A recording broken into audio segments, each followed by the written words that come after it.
뉴스 시작합니다. 저는 동정민입니다.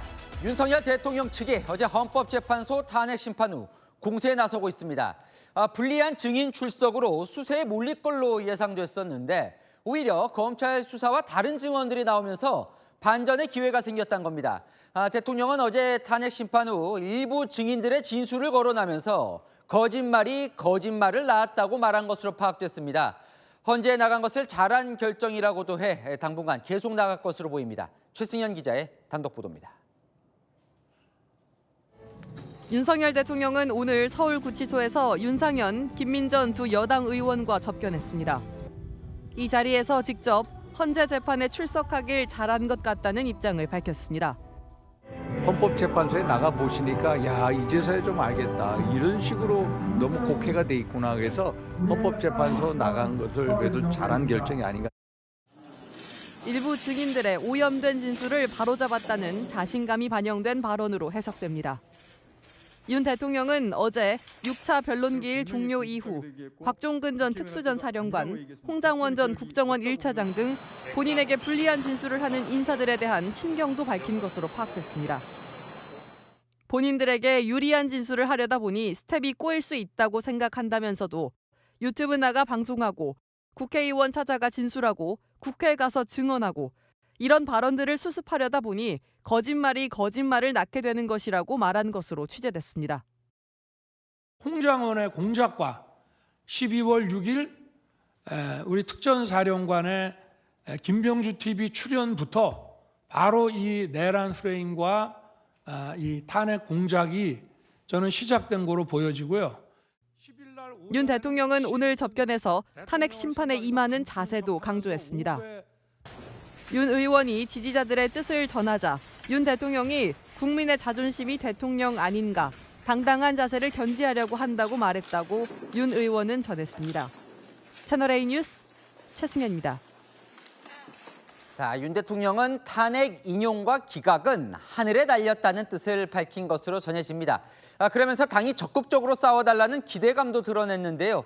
대통령은 재판 준비에 전념하기 위해 다음 주 월요일까지만 의원 접견을 받는다는데 원조 친윤들이 갑니다. 백승현 기자입니다. 윤석열 대통령이 본인의 탄핵 심판 결론과 관련해 하늘의 결정이라는 게 기본 자세라는 뜻을 밝혔다고 접견한 윤상현 의원이 전했습니다. 그런 거에 대해서 그런 건 안 가지고 계세요. 그것은 다 하늘이 결정하는 거다라는 기본적인 자세를 가지고 계세요. 당 관계자는 헌재 재판이 옳고 그름이 아니라 사실상 정치적 재판이라 알 수 없다는 뜻일 것이라고 말했습니다. 그러면서 당의 적극적인 역할도 당부했습니다. 우리 당이나 이런 거에 대해서 기대감은 가지고 계시죠. 민주당이나 이제 좌파는 강력하게 카르텔 형성하고 집요하게 싸우지 않냐. 우리는 모래알이 돼서는 안 된다. 한 친윤계 의원은 민주당과 헌재의 정치적 탄핵 심판에 여당이 적극적으로 문제 제기하고 있지 않냐며 단일 대우로 더 나서달라는 뜻일 것이라고 해석했습니다.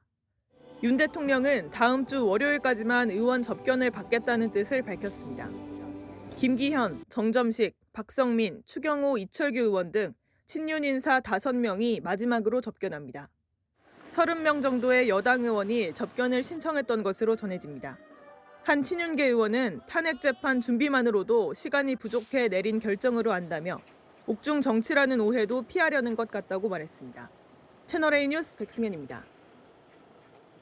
여당 의원들은 곽종근 전 특수전 사령관의 진술이 오락가락하는 모습을 보인다며 총공세에 나섰습니다. 하지만 당 지도부는 말을 아꼈습니다. 이 대통령 탄핵 심판엔 거리를 두겠다는 전략으로 보입니다. 조민기 기자입니다. 국민의힘 중진 의원들은 곽종근 전 특전사령관의 오락가락한 진술을 문제 삼았습니다. 김기현 의원은 대통령에게 내란죄 혐의를 뒤집어 씌울 증거가 없어진 거라며 막장 드라마는 끝내고 즉시 석방해야 한다고 했습니다. 나경원 의원도 말 바꾸는 증인들, 상식 밖의 진술들, 이런 기초 위에서 대통령을 신속, 졸속 파면하겠다는 게 과연 법치주의냐고 했습니다. 계속 진술이 바뀌고 있어요. 어저께 헌재에서 증언하는 내용들을 보면 또 그것이 또 흔들리더라고요. 제가 물었을 때하고 또 다릅니다. 하지만 국민의힘 지도부는 최대한 말을 아끼는 모습입니다. 언론만 봤는데 조금 진술에 일관성이 없는 부분, 그로 인해서 좀 신빙성이 없는 부분이 제기되고 있는 것으로만 알고 있습니다. 원내 지도부 관계자는 개별 진술들을 일일이 주시하고 있다면서도 진술 번복이 판을 바꿀 정도의 큰 영향이 있다고 보기는 조심스럽다고 밝혔습니다. 헌재의 절차적 문제는 계속 지적하겠지만 탄핵 인용 시 역풍을 고려하면 심판 개별 이슈에 나서긴 조심스럽다는 게 지도부 기류입니다. 채널A 뉴스 조민기입니다. 자, 윤 대통령 어제 곽종근 전 특전사령관이 헌재 심판정에서 계엄 당시 대통령이 인원을 끌어내라고 했다고 하자 나는 인원이란 표현을 써본 적이 없다고 했는데요. 하지만 대통령은 탄핵 심판에서도 인원이란 표현을 여러 번 쓴 것으로 확인됐습니다. 김정근 기자입니다. 어제 열린 대통령 탄핵 심판에서 곽종근 전 특전사령관은 지난해 12월 비상계엄 당시 대통령 지시 정황을 증언했습니다. 국회의원을 끄집어내라 이랬습니까? 안에 있는 인원을 끄집어내라 이랬습니다. 하지만 윤 대통령은 곽 전 사령관 증언을 정면 반박했습니다. 저는 그냥 사람이라는 이런 표현을 놔두고 또 의원이면 의원이지 인원이라는 말을 저는 써본 적이 없습니다. 윤 대통령 측은 오히려 곽 전 사령관 진술을 믿을 수 없다는 점이 드러났다고 평가했습니다. 대통령에게 인원을 들었다고 하는 것은 그 말 전체에 대한 신빙성이 붕괴되는 거라고 저는 그렇게 생각을 합니다. 하지만 윤 대통령은 탄핵 심판에서도 인원 표현을 여러 번 사용했습니다. 당시에 이제 국회 본관을 거점으로 확보해서 이제 불필요한 인원을 통제한다는 목적으로 들어갔는데 국회가 개회 중이고 또 의원회 간에도 많은 사람이 있고 소통 간에도 또 인원들이 있기 때문에 윤 대통령이 인원이라는 말을 사용한 장면이 포착되자 야권은 공세를 이어갔습니다.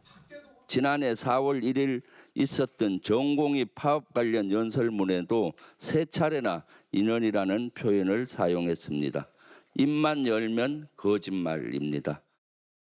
탄핵소추위원인 정청래 법사위원장은 본인 SNS에 윤 대통령이 인원이란 말을 쓰는 동영상 좀 댓글에 올려달란 글을 게시했습니다.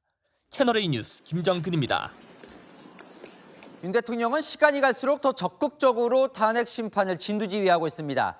변호인단 질의 내내 눈을 감고 있었던 지난 변론 때와는 달리 어제 변론 땐 이 변호인에게 쪽지도 주고 질의를 막기도 했습니다. 이기상 기자입니다.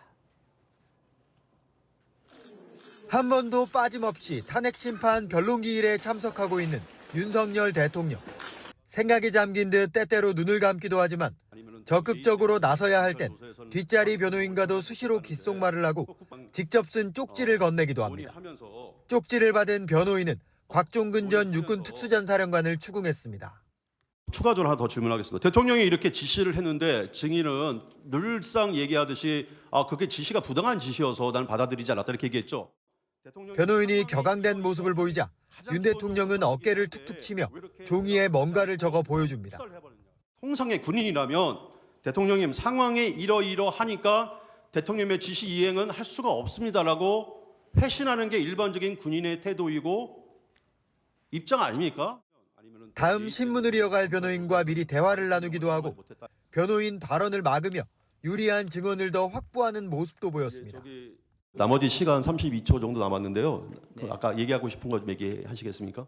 박선원 의원께서는 매불쇼와 MBC 초대석 등에 출연해서 모범장병 격려 골프가 계엄 사전 모의 목적이었다.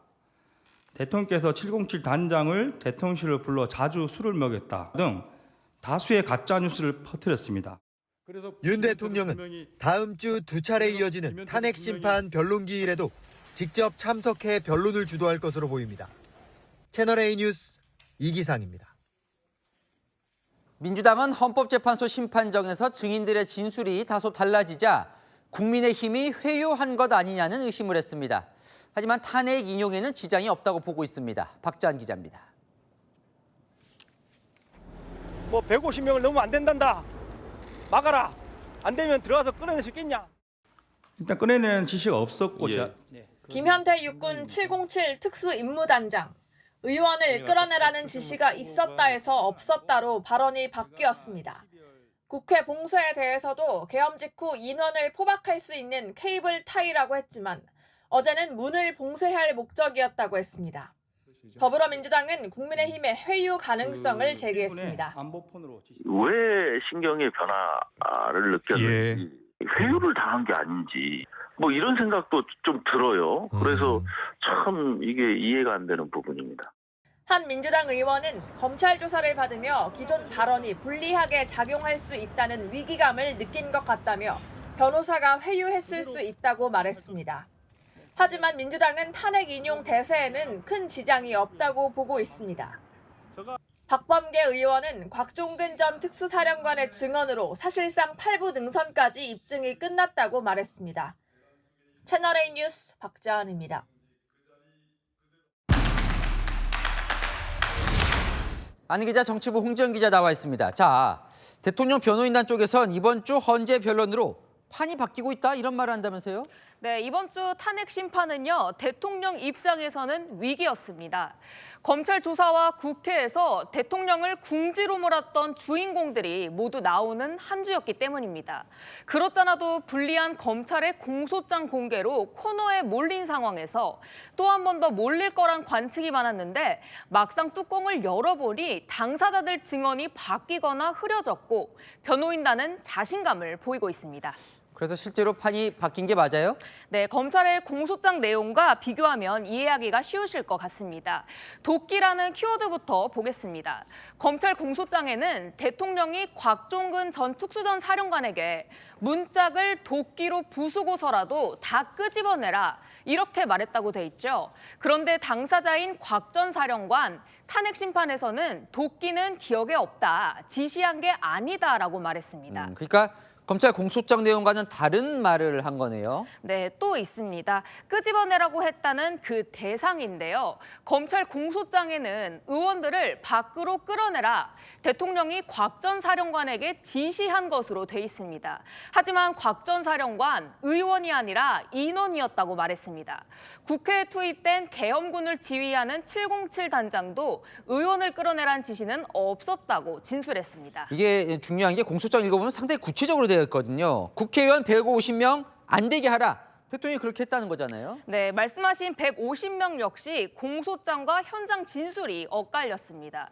공소장에는 의원이 150명 안 되도록 막아라라는 진술들이 적혔지만 헌재에 나온 당사자들은 숫자를 듣지 못했다거나 전원처럼 진술했습니다. 대통령이 2번이고 3번이고 계엄령을 선포하면 된다는 취지로 말했다는 진술 역시 마찬가지입니다.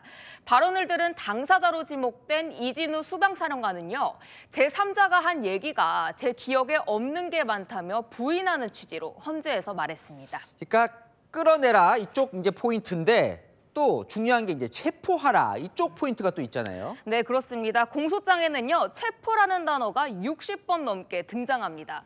그런데 체포 명단을 불러준 인물로 지목된 여인영 전 방첩사령관은 체포란 단어를 사용한 기억이 없다고 밝혔습니다. 체포 명단을 듣고 받아 적었다는 홍장원 전 국정원 1차장의 메모가 있었죠. 그 메모 작성 과정의 발언도 미묘하게 달라져 헌법재판관이 의구심을 표하기도 했습니다. 그러니까요. 이게 뭐 판이 바뀌었다는 걸 이제 하려면 헌법재판관들의 생각이 중요하겠죠. 네, 대통령 측도 재판관들도 증인 진술 신뢰도에 의문을 제기하는 대목에 의미를 더하고 있습니다. 안에 있는 인원들을 밖으로 끄집어내라. 안에 있는 인원들을 인원입니다. 끄집어내라. 밖으로 끄집어내라. 국회의원이라는 말은 안 했고. 예, 거기에 의원이라고는 제가 그렇게 안 썼습니다. 아니, 증인이 들은 얘기를 묻는 거예요. 자소서 얘기를 하는 게 아닙니다, 지금. 그래서 어떤 거예요? 실제로 판이 좀 바뀌는 겁니까? 네, 대통령 측은요, 다음 주엔 대통령에 유리한 증인들이 나온다며 기대하고 있습니다. 홍장원, 곽종근 등 불리한 증언을 다시 한번 깰 기회로 보는 기류도 읽힙니다. 하지만 판이 바뀌었다고 단정하기는 이릅니다. 탄핵 사유로는 계엄 과정에서 제대로 국무회의 심의를 했는지, 포고령에 정치활동 금지를 적시한 게 내란 증거 아닌지 따져볼 대목이 많거든요. 네, 잘 들었습니다. 아는 기자 홍지은 기자였습니다. 자, 이번 주 내내 너무 추운데요. 내일은 더 춥다고 합니다. 바람이 세기로 유명한 서울 여의도에 최재원 기자 나가 있습니다. 연결해 보겠습니다. 최 기자, 퇴근길 추위 상황은 좀 어떻습니까? 네, 서울 여의도 환승센터 앞에 나와 있습니다. 이곳 정말 추운데요. 현재 서울 기온 영하 10도입니다. 하지만 한강에 매서운 칼바람까지 함께 불면서 체감 온도는 영하 17도까지 뚝 떨어졌습니다. 너무 추워서 입도 얼어서 말이 잘 안 나오는데 모자 써도 모자 다 벗겨지고 네 머리도 다 날아가고 손발이 막 떨리는데 멈추질 않네요. 제가 비염이 있는데 좀 심해질까 봐 걱정되긴 하네요. 전국 대부분 지역에 강풍을 동반한 한파특보가 내려진 가운데 내일은 더 춥습니다. 내일 아침 서울은 영하 13도, 포천 영하 18도까지 떨어지는데요. 체감 기온은 서울 영하 19도, 포천은 영하 25도까지 곤두박질 칩니다. 내일 한낮 기온도 전국이 영하권으로 한파 대비 철저히 하셔야 합니다. 자, 눈까지 내리면서 전국 곳곳에 눈길 사고도 많았는데요. 내일도 눈이 많이 온다고요? 현재 서울은 눈이 내리고 있지 않은데요. 다만 충청과 넘은 며칠째 눈이 내리면서 크고 작은 교통사고 이어지고 있습니다. 오후 3시쯤 전북 순천 완주고속도로 순천 방향 57km 지점에선 차량 38대가 부딪혀 18명이 다치는 사고가 발생했습니다. 눈이 2.5cm가량 쌓여 대설주의보가 발효된 상태였습니다. 또 무안 광주고속도로 북무안 나들목 인근에서도 10중 추돌 사고가 있었습니다. 이 사고로 12명이 다쳤고 일대 도로가 장시간 통제되기도 했습니다. 충청은 내일 새벽에 눈이 그치겠지만 호남과 제주는 모레까지 10에서 15cm의 눈이 더 내릴 예정입니다. 지금까지 여의도 환승센터 앞에서 전해드렸습니다. 자, 제주에는 강추위뿐 아니라 폭설에 태풍급 강풍까지 몰아치면서 하늘길이 마비됐습니다. 2만여 명이 제주공항에 묶였습니다. 공국진 기자입니다. 강한 바람에 좌우로 휘청이던 여객기가 착륙을 시도합니다. 활주로에 바퀴가 닿고 한참을 가더니 갑자기 다시 이륙합니다. 강풍으로 착륙 지점을 놓쳐 제동거리를 충분히 확보하지 못한 겁니다. 또 다른 여객기는 활주로에 접근하다 결국 착륙하지 못하고 회항합니다. 하루 종일 강풍이 몰아친 제주공항에서 아찔한 상황이 계속됐습니다. 제주 전역에 강풍특보가 발효된 가운데 제주공항에는 한때 초속 28.4m의 태풍급 강풍이 불기도 했습니다. 지금 바람 좀 많이 세요. 그러니까 창문을 열기가 힘들 정도로. 약간 좀 태풍급은 맞는 것 같아요. 강풍과 급변풍으로 제주공항 항공편은 벼랑이 속출했습니다. 국내선 항공기 등 300편 넘게 끊겨 2만여 명의 승객들이 큰 불편을 겪었습니다. 가지도 못하고 오지도 못하고 비행기표는 없고 너무 속상합니다. 친구 딸이 결혼하는데 꼭 가야 되는데 비행기가 결항돼서 좀 난감합니다. 바로 앞에서 갑자기 결항됐다고 나가라고 해서 환불받으러 왔는데 줄도 엄청 길고. 전국 대부분 항구에서 여객선 결항도 잇따랐고 간판이 추락하는 등 전국 곳곳에서 강풍 피해가 이어졌습니다. 채널A 뉴스 공국진입니다. 3년 전 사망한 전두환 전 대통령 미납 추징금이 800억 원이 넘습니다. 정부가 전 대통령의 연희동 자택을 압류하려고 소송까지 냈지만 불발됐는데요. 어떤 이유였는지 최다함 기자가 보도합니다. 전두환 전 대통령은 추징금 867억 원가량을 미납한 채 2021년 11월 사망했습니다. 추징금과 고액 세금 언제 납부하실 겁니까? 한 말씀 해주세요. 네가 좀 해주라. 연희동 사저는 이미 압류된 별채를 제외하고도 본채와 정원은 이순자 여사와 옛 비서관 이택수 씨 명의로 되어 있는데 검찰은 이를 차명재산으로 의심했습니다. 전 대통령이 실소유자라는 겁니다. 정부는 추징을 위해 전 대통령 사망 전인 2021년 10월 연희동 사저 본체와 정원을 전 대통령 명의로 옮겨달라고 소송을 제기했습니다. 하지만 법원은 3년 4개월 만인 오늘 사망한 사람 명의로 부동산 이전이 불가능하다며 각하 판결을 했습니다. 법원은 오늘 전 대통령 사망으로 형사사건 판결에 따른 추징금 채권은 소멸했다고 볼 수밖에 없다고 밝혔습니다. 검찰은 그동안 전 대통령 사망 전에 소송을 제기한 만큼 소유권 이전이 가능하다고 주장했고 이순자 여사 측은 사망한 사람 앞으로 등기를 할 방법이 없다고 주장한 것으로 전해졌습니다.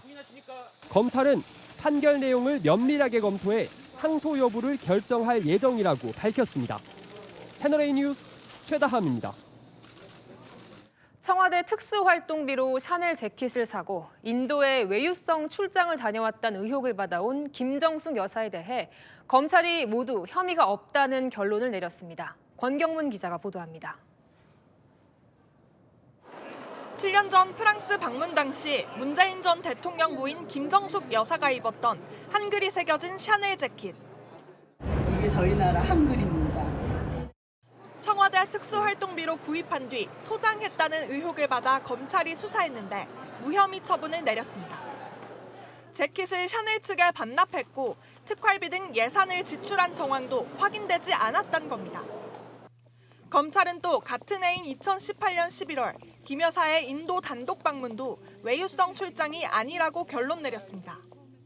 당시 인도 측에서 먼저 최고위급 인사 참석 요청과 타지마할 관람을 제안했고 모디 총리 면담 등 공식 일정도 진행돼 단순 외유성 출장이 아니라고 판단한 겁니다. 2년 전 김 여사 관련 고발을 접수해 수사에 착수한 검찰은 지난달 김 여사의 대면 조사 없이 서면 조사만 진행했습니다. 김 여사는 일부 의혹은 벗었지만 검찰은 김 여사가 청와대 특활비로 다른 고가의 옷을 구입했다는 의혹에 대해선 경찰 수사도 진행 중인 점을 고려해 계속 수사하겠다고 밝혔습니다. 채널A 뉴스 권경문입니다. 삼성그룹 불법 승계 의혹으로 재판을 받아온 이재용 회장. 얼마 전 2심에서 무죄를 선고받았는데요. 검찰이 대법원에 상고해 다시 한번 유무죄를 다투기로 했습니다. 김세인 기자입니다. 이재용 삼성 회장은 2020년 9월 경영권 불법 승계 의혹으로 기소됐지만 지난 3일 항소심 무죄를 선고받았습니다. 이번 판결을 계기로 이제는 피고인들이 본연의 업무에 전념할 수 있게 되기를 희망합니다. 1심에 이어 2심도 무죄가 선고되자 검찰은 오늘 외부 인사들로 구성된 형사상고심의위원회를 열었습니다. 사건을 대법원으로 가져갈지 심의하는 절차입니다. 위원들은 이 회장 사건에 대해 3심 판단을 받아보라고 권고했고 검찰은 이 의견대로 대법원에 상고장을 제출했습니다. 검찰은 2심 판결에 대해 삼성그룹 지배권 승계 작업을 인정한 대법원 판결과 배치된다고 상고 이유를 밝혔습니다. 제일모직과 삼성물산은 2015년 합병했습니다. 이 부회장은 이 과정에서 자신이 최대 주주였던 제일모직의 가치를 더 높이기 위해 회계와 주가를 조작한 혐의로 기소됐습니다. 삼성물산의 가치를 인위적으로 낮춰 주주들에게 피해를 입힌 혐의도 받았지만 1심과 2심 모두 무죄를 선고받았습니다. 4년 반 동안 재판을 받은 이 회장은 대법원 최종 결론이 나올 때까지 피고인 신분을 유지하게 됩니다. 다만 대법원 단계에선 출석 의무가 없기 때문에 법정으로 가는 부담은 지지 않습니다. 채널A 뉴스 김세인입니다. 면허가 없는 10대가 렌터카를 몰다 인도로 돌진하는 사고를 냈습니다. 70대 여성이 크게 다쳤습니다. 강경모 기자입니다. 검은색 승용차가 교차로 교통섬을 지나 길 옆 상점으로 돌진합니다. 빠른 속도로 달리던 승용차는 상점과 충돌하면서 겨우 멈춥니다. 승용차를 가까스로 피한 보행자는 털썩 주저앉습니다. 엄청납니다. 처음이죠. 이렇게 처음이죠. 사고를 낸 승용차 운전자는 통증을 호소하며 그대로 바닥에 누워버립니다. 사고 차량으로 사람들이 모여들고 조수석 쪽에 있던 동승자도 구조합니다. 잠시 후 승용차 앞부분에서 작은 불씨가 피어오릅니다. 상점에 있던 직원이 소화기를 다급하게 가져나와 불을 끕니다. 승용차가 상점으로 돌진한 건 오전 11시 25분쯤. 이 사고로 횡단보도 앞에서 신호를 기다리던 70대 여성이 크게 다쳐 병원으로 옮겨졌습니다. 승용차 운전자 19살 A씨와 동승자 19살 B씨도 경상을 입어 병원 치료를 받고 있습니다. 운전자 A씨는 무면허로 렌터카를 몰다가 사고를 낸 걸로 파악됐습니다. 음주는 아니고요. 보면은 렌터카는 어디 다른 지인을 통해 빌렸는지 그것까지는 아직 조사가 안 됐고요. 경찰은 정확한 사고 경위와 무면허로 렌터카를 빌린 과정을 조사 중입니다. 채널A 뉴스 강경모입니다. 지난달 에어부산 여객기 화재의 원인으로 보조 배터리 폭발 가능성이 지목됐죠. 항공사들이 앞으로는 이 보조 배터리를 손에 들고 타게 하거나 전용 지퍼백에 보관하게 할 방침입니다. 배정현 기자가 취재했습니다. 옵션을 가지고 계신 가방 안에 보조 배터리 포함한 전자기기 있으실까요? 여기 있어요. 네. 이 가방은 따로 없으시고요.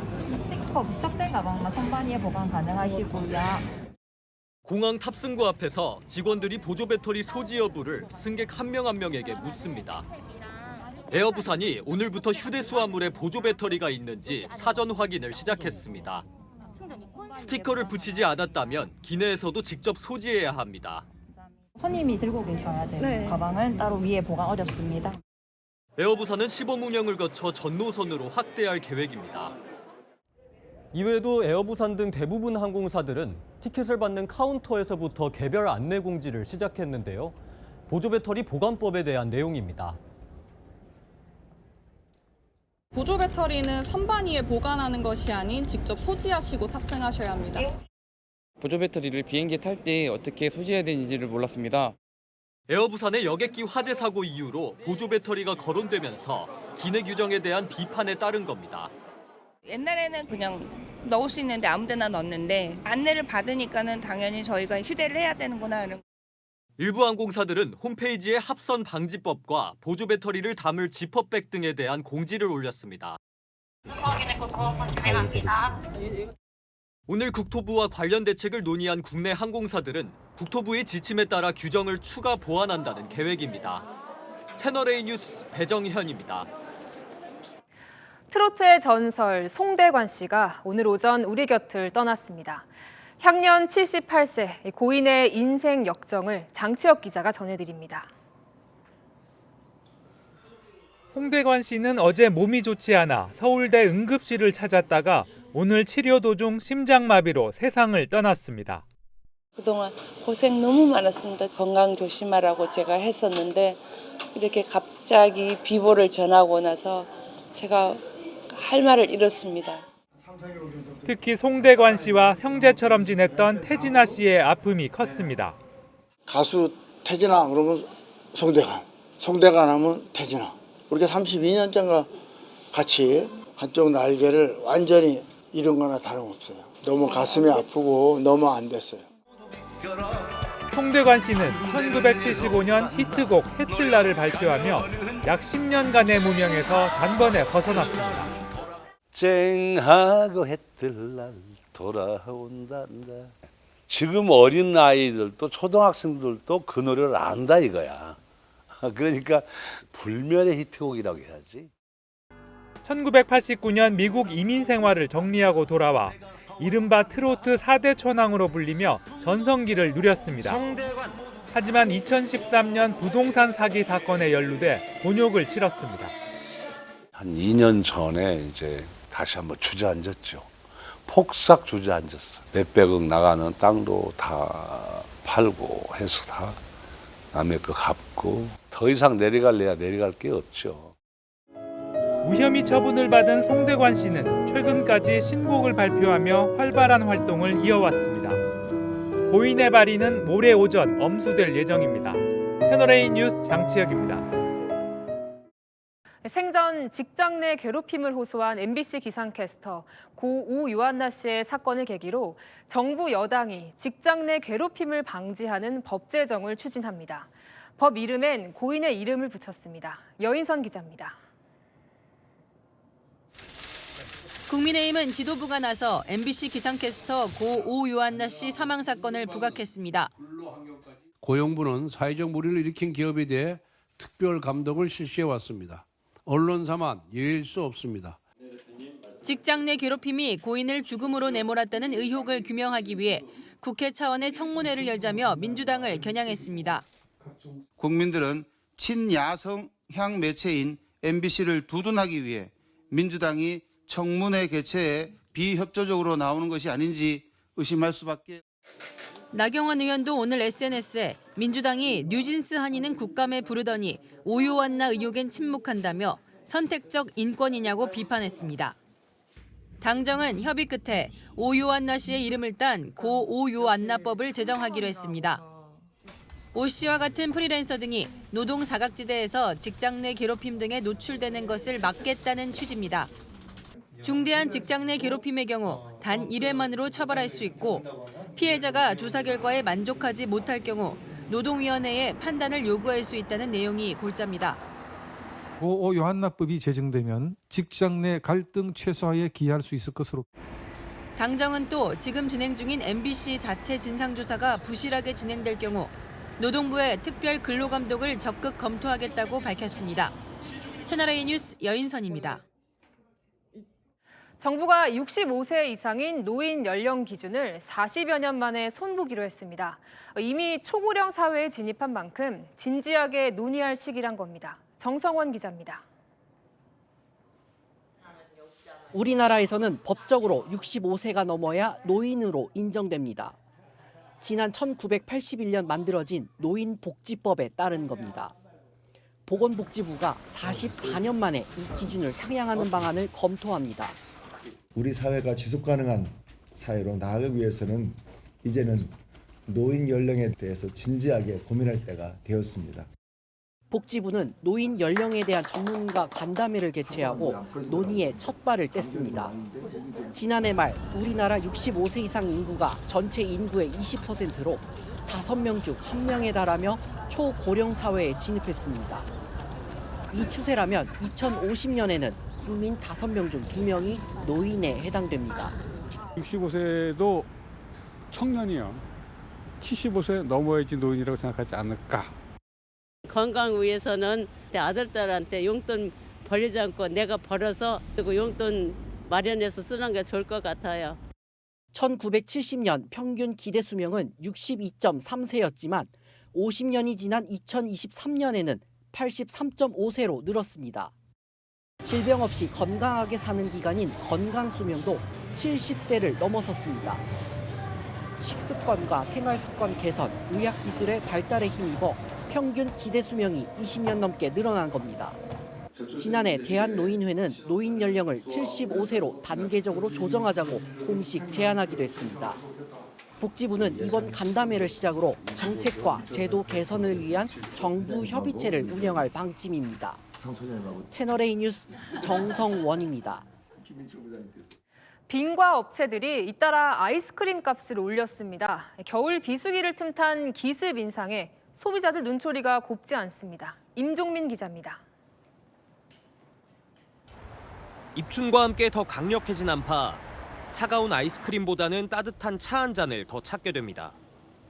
이런 가운데 빈과 업체들이 잇따라 아이스크림과 음료 가격을 올렸습니다. 빙그레는 자회사 해태아이스를 포함해 최대 300원까지 인상했습니다. 커피맛 얼음 아이스크림은 기존 800원에서 1,000원이 됩니다. 겨울이 되면 대형마트에선 이렇게 아이스크림을 묶음 형식으로 판매하고 규모를 축소할 만큼 비수기로 꼽히는데요. 소비자들의 손길이 덜 가는 비수기 겨울에 기습적으로 가격을 인상한 것 아니냐는 비판이 나옵니다. 겨울에는 많이 안 먹고 여름에는 많이 사 먹게 되는 것 같아요. 그럴 수도 있을 것 같아요. 아무도 집중 안 하는 틈을 타서. 국민 간식들의 가격 인상은 도미노처럼 이어지고 있습니다. 40년 넘게 국민 간식인 빼빼로 가격이 2,000원까지 오르는 등 롯데 웰푸드도 17일부터 26종 가격을 평균 9.5% 인상합니다. 파리바게트도 오는 10일부터 100종이 넘는 빵과 케이크 가격을 평균 5.9% 인상합니다. 원료비와 각종 제반 비용 상승에 따른 불가피한 가격 조정이 이유로 꼽힙니다. 전방위적으로 오른 물가에 소비자들은 가벼워진 주머니 생각에 한숨만 나옵니다. 체감을 많이 하는 것 같아요. 그래서 밖에서는 밥을 잘 안 먹게 되는 편인 것 같아요. 전기세라던가 난방도 부담스러울 정도로 많이 올랐기 때문에 신경을 많이 쓰고 있습니다. 언제 어디서든 사 먹었던 추억의 맛, 국민 간식들이 어느새 부담이 되어가고 있습니다. 채널A 뉴스 임종민입니다. 우크라이나군이 러시아에 파병된 북한군 가운데 4천여 명이 다치거나 전사했다고 밝혔습니다. 파병 전체 인원의 3분의 1에 이르는데요. 북한군 생포 당시 상황이 담긴 새 영상도 공개했습니다. 송진섭 기자입니다. 포탄 소리가 울려 퍼지는 전장 한가운데 한 동양인 남성이 주저앉아 있습니다. 군인들이 부축해 일으켜 세워보려고 하지만 소리를 지르며 고통스러워합니다. 누워있는 남성을 억지로 끌고 가려고 하자 저항은 더욱 거세집니다. 우크라이나군이 러시아에 파병된 20살 북한 소총수를 생포할 당시 영상을 새롭게 공개했습니다. 그러면서 북한군이 참전한 지 3개월 만에 12,000여 명의 병력 중 4,000여 명이 죽거나 다쳤다고 발표했습니다. 투입된 3개 여단 중 1개 여단은 전멸했고 나머지 2개 여단도 전투력을 상실해 전선에서 철수했다는 겁니다. 국가정보원도 지난달 중순부터 북한군의 전투 참여 동향이 발견되지 않고 있다고 밝힌 바 있습니다. 이런 가운데 생포된 북한군의 한국 송환 가능성이 제기됐습니다. 드미트로 포노마렌코 주한 우크라이나 대사는 한 언론과의 인터뷰에서 포로들이 북한으로 송환되면 생명과 자유를 위협받을 수 있다며 제3국 이송 가능성에 대해 특히 한국과 대화할 의향이 있다고 밝혔습니다. 우리 외교부도 북한군의 귀순 요청이 있다면 우크라이나 측과 협의하겠다고 밝혔습니다. 다만 북한군의 귀순 관련 입장 표명은 아직 없는 것으로 알고 있다고 덧붙였습니다. 채널A 뉴스 송진섭입니다. 트럼프 미국 대통령의 둘째 며느리 라라 트럼프가 폭스뉴스에서 황금 시간대 프로그램을 진행합니다. 우리나라보다 가족들의 정치 활동에 열려 있는 미국에서도 이런 전례는 없다고 합니다. 서주희 기자입니다. States my father-in-law, President Donald Trump. 도널드 트럼프 미국 대통령의 둘째 며느리인 라라 트럼프. 미국 대표 보수 매체인 폭스뉴스의 주말 황금 시간대 시사 프로그램을 진행합니다. 폭스뉴스는 현지 시각 그제 라라 트럼프의 발탁 소식을 발표하면서 라라는 탁월한 의사소통 능력을 갖췄다고 밝혔습니다. 라라는 현지 시각 22일 토요일 밤 9시 첫 방송되는 마이뷰 위드 라라 트럼프에서 트럼프 2기 행정부의 정책을 홍보할 것으로 보입니다. 라라는 국민과 직접 대화하며 무엇이 미국을 훌륭하게 만드는지 강조하게 돼 기쁘다며 미국 황금 시대의 성공을 보도하겠다고 밝혔습니다. TV 프로듀서 출신인 라라는 트럼프 대통령과의 둘째 아들 에릭과 지난 2014년 결혼한 후 2016년 트럼프의 첫 대선과 이번 재선 성공 과정에 깊게 관여해왔는데 지난해엔 공화당 선거 자금을 관리하는 전국위원회 공동의장을 맡았습니다. He is bold, he is strong, he is fearless, and he is exactly what this country needs right now. 미국 현직 대통령 가족 중 과거 조지 W. 부시의 딸 제니가 NBC 방송의 기자로 일한 적은 있지만 시사 프로그램 진행자로 나서는 건 이번이 처음입니다.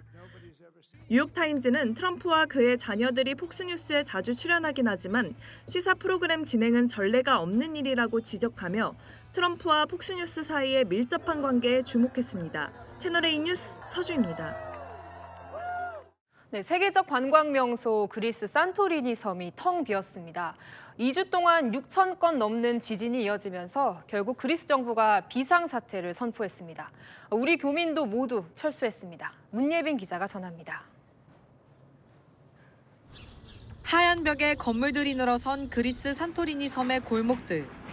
바닷바람을 즐기기 좋은 쾌청한 날씨지만 관광객은 물론 주민들도 없이 텅 빈 모습입니다. 계속되는 지진에 지금까지 산토리니 섬을 떠난 것으로 파악된 주민 수는 11,000여 명. 전체 주민의 약 70%에 달합니다. 매년 340만 명 정도가 찾는 세계적 관광지지만 관광객도 모두 탈출했습니다. 현지 당국에 따르면 최근 약 2주 동안 이곳과 인근 해역에서 발생한 지진은 6,000여 건에 달합니다. 산사태와 낙석 위험까지 커진 상황입니다. Η Σαντορίνη μας κουνάει κάθε 10 λεπτά, κατά μέσο όρο, πάρα πολλοί σεισμοί. Υπάρχει μια ανησυχία.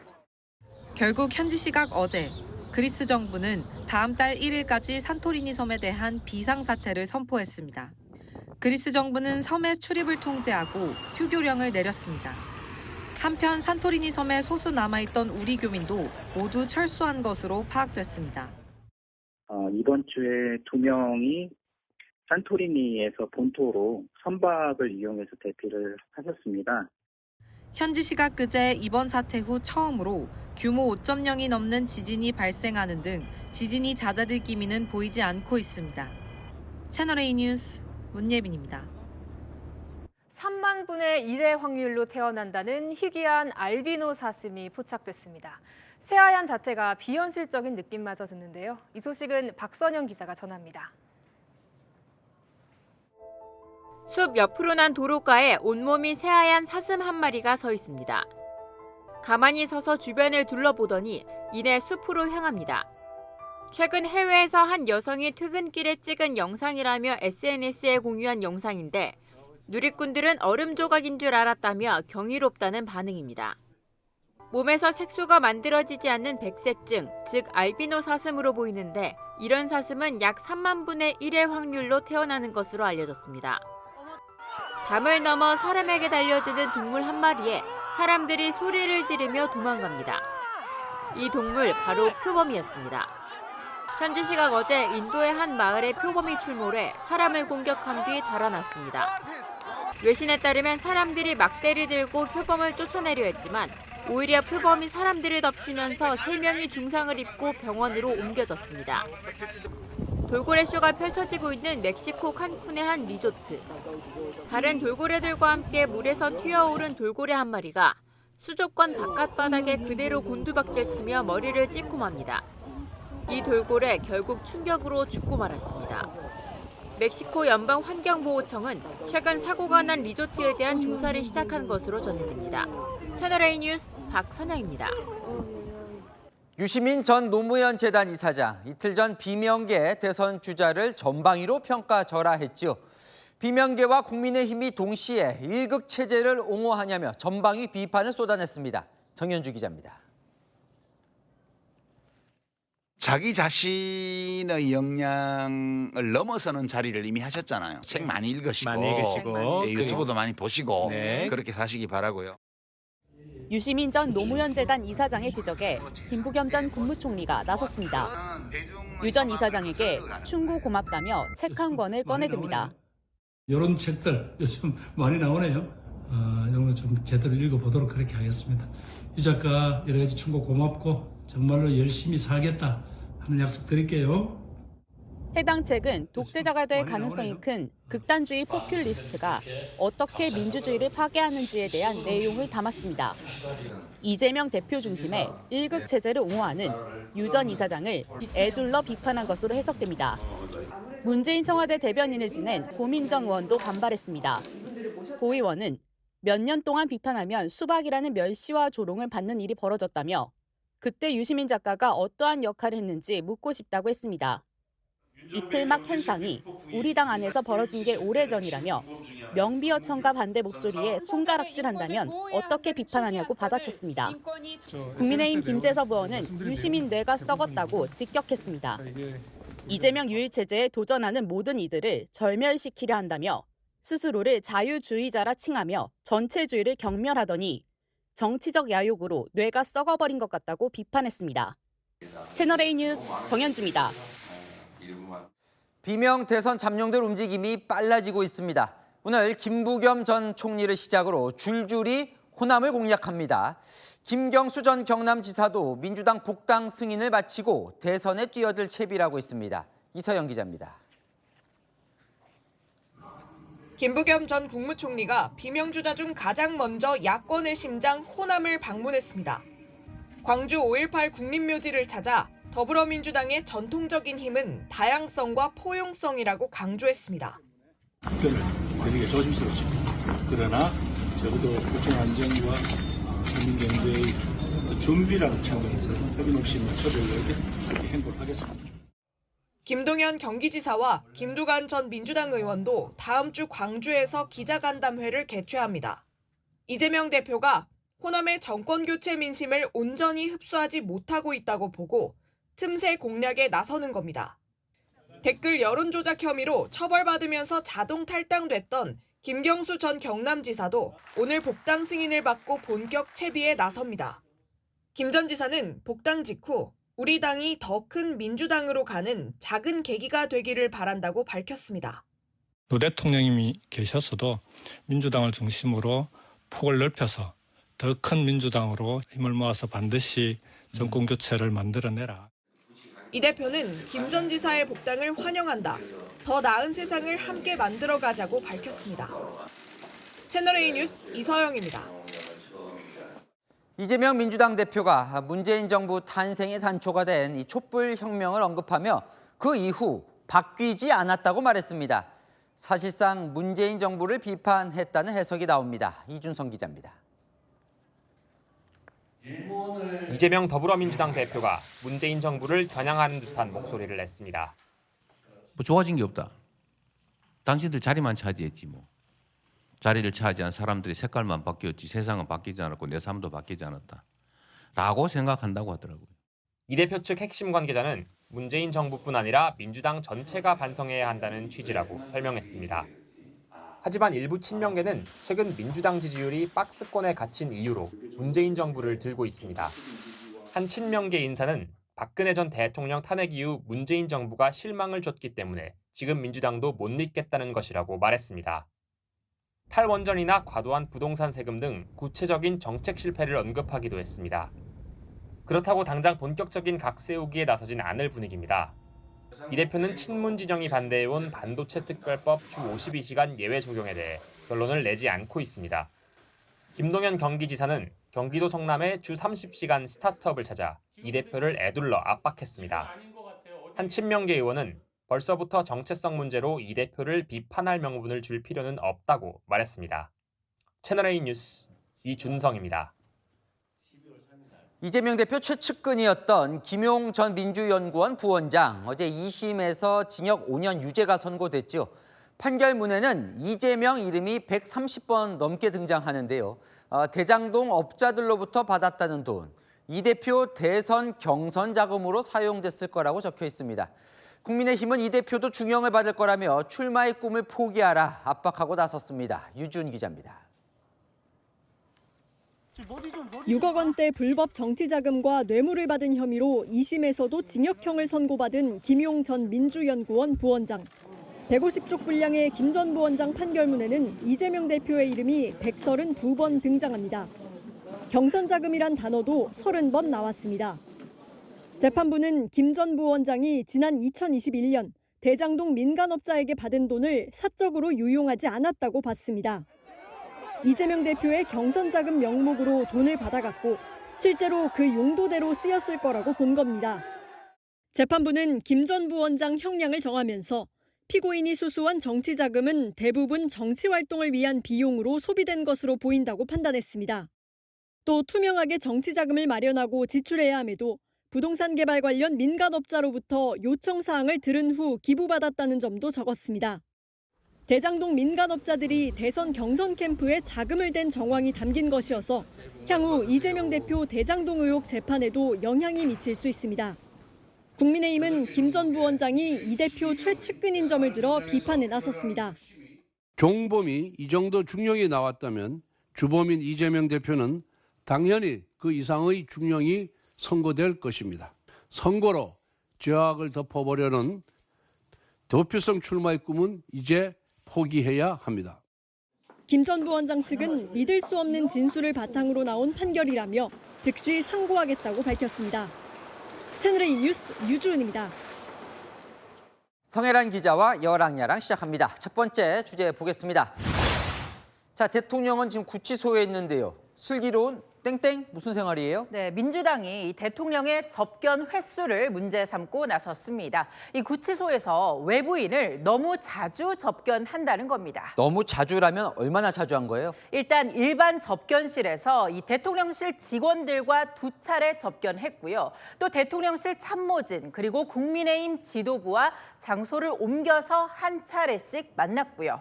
그러면 총 4번밖에 안 되는데요? 하지만 변호인 접견이 있죠. 이 변호인 접견은 66번 했다고 하는데요. 20일간 주말과 설날 등 공휴일을 빼면 하루 7차례 접견한 꼴이라고요. 그런데 변호인 접견하는 거는 원래 시간과 횟수에 제한이 없는 거 아닙니까? 맞습니다. 이 특혜라고 볼 수는 없지만 일반인 경우는 쉽지 않죠. 왜냐하면 변호인 접견에 돈이 드니까요. 이 교도관도 가림막도 없이 대화할 수 있다 보니 변호인 접견을 바라는 수용자들이 많다는데요. 그래서 재벌 총수들은 돈을 들여 접견용 집사 변호사를 둔다는 말도 있죠. 이 민주당 주장대로라면 대통령 변호인 접견 횟수 일평균 3.3회로 신동빈 이재용 회장보다 많은 셈입니다.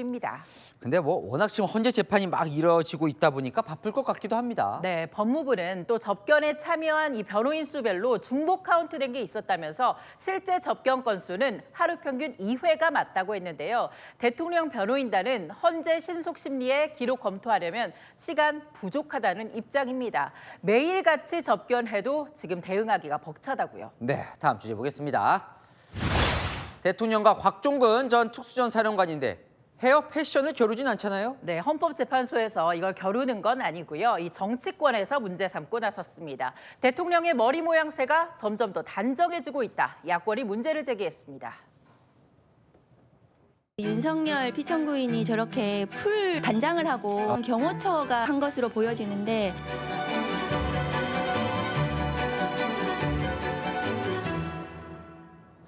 대체 머리 손질이 문제예요? 네, 이 법무부는요. 2016년에도 똑같은 전례가 있었다. 이 과거 전례에 비춰서 특혜 아니라고 하는데요. 또 다른 수감자도 방송 촬영 목적으로 분장 요청이 있으면 검토해서 할 수 있다고요. 자, 아까 헤어 말고 패션은 무슨 얘기예요? 바로 여권에서는 어제 증인으로 나온 이 사람을 주목하고 있습니다. 곽종근 전 사령관의 군복인데요. 네, 지금 대기 발령 상태잖아요? 맞습니다. 현재 수도군단에 대기 발령된 상태죠. 이 헌재의 육군 특수전 사령부 마크가 새겨진 패치를 팔에 부착하고 나온 것 문제 아니냐는 겁니다. 이 특전사 소속이 더 이상 아닌데 오인할 수도 있고 또 규정을 위반한 것 아니냐는 거죠. 네. 다른 그런 비슷한 처지에 있는 군인들은 마크를 떼고 헌재에 나왔어요? 네, 지금 보이시죠? 바로 이진우 전 수도방위 사령관은 수방사 부대 마크를 제거한 채 나왔습니다. 이렇게 사상 초유의 장성들 줄구속 상황에 국방부도 원칙상 뭐가 맞는지 아직 답을 못 내렸다고 합니다. 아, 그래요? 그것도 흥미롭군요. 주제 하나 더 보겠습니다. 자, 대왕고래 프로젝트 두고 여야가 큰 고래 싸움을 벌이고 있다고요? 네, 윤석열 대통령이 직접 밝혔던 사업이죠. 이 바로 동해석유가스 개발 사업. 어제 산자부가 경제성이 없다는 발표를 하면서 여야가 고래 싸움을 벌였습니다. 포항 영일만 앞바다에서 막대한 양의 석유와 가스가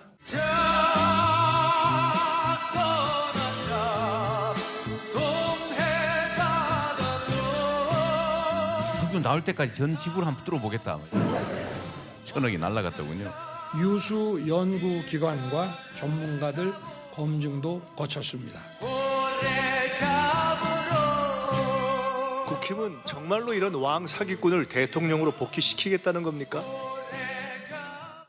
대왕 고래가 아니라 대왕 사기였다 이렇게도 하더군요. 네, 계엄도 사기라고 공격을 했습니다. 이 대통령이 계엄 이유로 이걸 들었었다고요.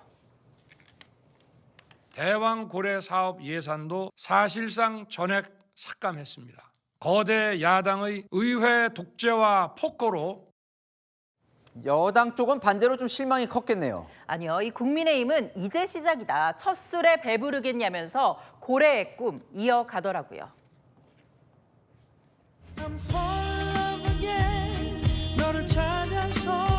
실망할 필요는 없다고. 문재인 정부 때부터 계획을 수립하고 바로 나오고 그러면 산유국 안 되는 나라가 어디 있겠습니까? 대통령실도 첫 시추에서 성공한 사례는 거의 없다며 시추를 계속하겠다고 했는데요. 이 하라는 여당과 무리하게 하지 말라는 야당의 고래 싸움에 엄한 실무 공무원 등만 터지진 않을지 걱정이네요.